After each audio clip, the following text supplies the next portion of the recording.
আর অবশ্যই উত্তরের ঠাকুরগুলো এই মুহূর্তে পুজো মণ্ডপ থেকে রওনা দিতে শুরু করে দিয়েছে। সেখানকার পুজো কমিটির উদ্যোক্তারা রয়েছেন, কি বলছেন তারা, কারণ প্রস্তুতি একেবারে শেষ মুহূর্তে রয়েছে। বিশ্বজিৎ রয়েছে, সরাসরি চলে যাবো বিশ্বজিতের কাছে। বিশ্বজিৎ, এই মুহূর্তে তুমি কোন পুজো মণ্ডপ মানে কোন পুজো কমিটির লোকজনরা রয়েছেন, উদ্যোক্তারা রয়েছেন, কোন ঠাকুর এই মুহূর্তে বেরোচ্ছে রেড রোডের উদ্দেশ্যে? বিশ্বজিৎ। একদমই জুনেলা, আমরা দেখেছি যে মণ্ডপে একটা থিম, কিন্তু কার্নিভ্যালের জন্য থিম। হ্যাঁ, হাতিবাগান সর্বজনীন এবার বিদেশি শিল্পী এনে চমক দিয়েছিল মণ্ডপের সাজসজ্জায়। আর এবারে তাদের কার্নিভালের থিম কি রয়েছে আমরা জেনে নেবো। শাশ্বত বসু রয়েছেন। আমরা কি থিম এবার কার্নিভালেও থিম? হ্যাঁ, কার্নিভালে আমরা একটা ভাবনা প্রত্যেকবারই থাকে। তো এবারে আমাদের ভাবনা বাঙালি অস্মিতা। কারণ দেখুন, বাংলা ভাষা আজকে আক্রান্ত হচ্ছে। বাংলায় কথা বললে আমরা দেখতে পাচ্ছি অন্যান্য স্টেটে আমাদের অনেক মানুষকে অপমানিত হতে হচ্ছে, নির্যাতিত হতে হচ্ছে। তার বিরুদ্ধে আমাদের একটা প্রতিবাদ নিশ্চয়ই থাকবে। কার্নিভাল এমন একটা জায়গা যেখানে বহু মানুষ একত্রিত হয়, বহু বিদেশিরা আসে, বহু দেশের লোক, রাজ্য থেকে লোক আসে। একদমই। আর সেই জন্যই সেই বিদেশি এবং ভিন রাজ্যে যারা আসবেন বিশিষ্ট অতিথি, তাদের জন্য সহজ পাঠ, বাঙালির শৈশব জুড়ে এই সহজ পাঠ রয়েছে। সেই সহজ পাঠের ছবি যেমন থাকবে, তেমনি সেই মোদের গরব মোদের আশা আমরি বাংলা ভাষা। আর এই লম্বা ব্যানারটা থাকবে হাতিবাগান সর্বজনীনের প্রথমে শুরুর দিকেই এই লম্বা ব্যানার থাকবে, যেখানে বাঙালি অস্মিতাকে তুলে ধরা হবে। অর্থাৎ বাংলা ভাষাকে নিয়ে এবার থিম করেছে, বাংলা অস্মিতাকে নিয়ে এবার কার্নিভালের থিম, হাতিবাগান সর্বজনীনের চমক।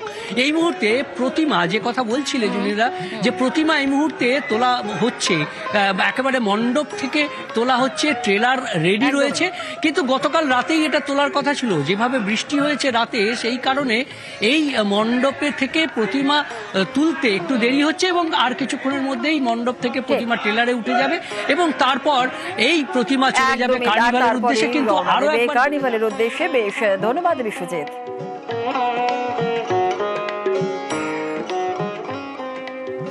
আর আজ মেগা কার্নিভাল, তার আগে মণ্ডপে মণ্ডপে সিঁদুর খেলা, শ্রীভূমি সুরুচির সঙ্গে সিঁদুর খেলা।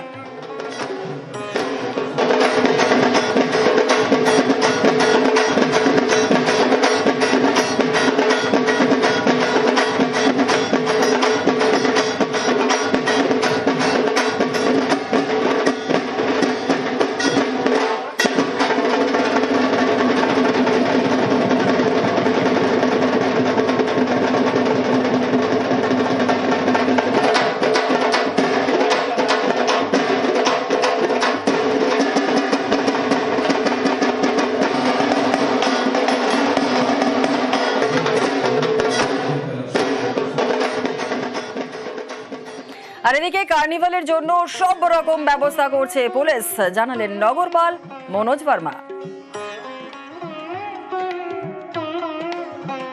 আমাদের যে সিকিউরিটি অ্যারেঞ্জমেন্ট আছে, প্লাস আমাদের ট্রাফিক অ্যারেঞ্জমেন্ট আছে, এছাড়া আমাদের ইমার্শন ঘাটে আমাদের ইমার্শনের টিম আমাদের থাকবে, কলকাতা পুলিশ টিম থাকবে, কর্পোরেশনের টিম থাকবে, আমাদের ডিজাস্টার ম্যানেজমেন্টের টিম থাকবে, যারা গার্বেজ ক্লিনিং করে ওদের টিম থাকবে। তো সবাই ডিপার্টমেন্টের কনসার্ন টিম থাকবে। And security, traffic plus immersion, এই তিনটে নিয়েই আমাদের যথেষ্ট অ্যারেঞ্জমেন্ট আছে। এখন অবধি যেরকম দুর্গাপূজা ফেস্টিভ্যাল খুব স্মুথলি বেরিয়েছে, আমরা আশা রাখি কালকে যে কার্নিভাল আছে এটাও স্মুথলি বেরোবে। মেগা কার্নিভাল, মেগা ইভেন্ট এবং অবশ্যই আজকের এই দিনটাতে ওয়েদার কেমন থাকবে নিশ্চয়ই আপনারা জানতে চাইছেন। আপনাদের জানিয়ে রাখি যে কার্নিভালে কিন্তু কলকাতায় ভারী বৃষ্টির সম্ভাবনা নেই। আপাতত দিনভর মেঘলা আকাশে থাকছে। কলকাতা এবং লাগোয়া এলাকায় হালকা থেকে মাঝারি বৃষ্টির একটা পূর্বাভাস রয়েছে। কার্নিভালের আগে কিন্তু স্বস্তির খবর পুজো কমিটির উদ্যোক্তাদের কাছে। কলকাতা পার্শ্ববর্তী অঞ্চলের জন্য 4 থেকে 5 তারিখের মধ্যে প্রধানত মেঘলা আকাশ, 2-1 পশলা হালকা থেকে মাঝারি ধরনের বৃষ্টিপাতের সম্ভাবনা থাকছে। ভারী বৃষ্টির সম্ভাবনা থাকছে না আপাতত কলকাতা পার্শ্ববর্তী অঞ্চলের জন্য। 4 তারিখ কিছুটা দমকা হাওয়া মাঝে মধ্যে থাকার সম্ভাবনা রয়েছে।